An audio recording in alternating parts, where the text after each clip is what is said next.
They never tell new investors this at the beginning, but the hardest part isn't the research. It's the regret. Many investors spend their weekends glued to IPO calendars, refreshing stock apps like they're slot machines.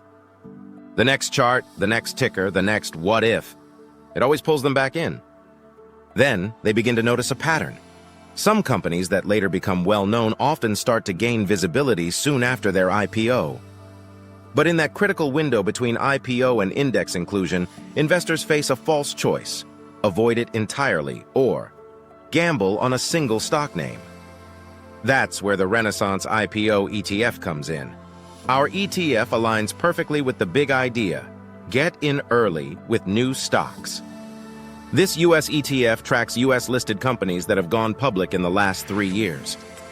It's not about guessing winners. It's about accessing a part of the market that traditional diversification often misses. Most portfolios lean on the same household names: Apple, Microsoft, Google. But the future? It's not always in the S&P.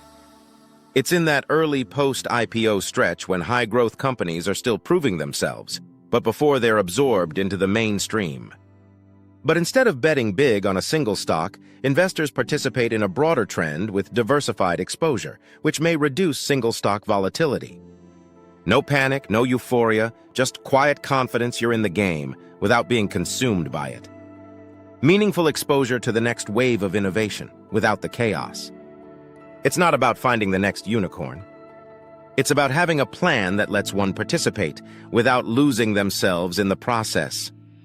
It doesn't eliminate FOMO overnight, but it gives it a better home.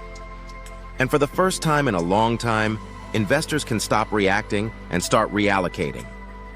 In a world full of hype, that's exactly what many investors need. Explore the holdings of the Renaissance IPO ETF today. It's available at renaissancecapital.com.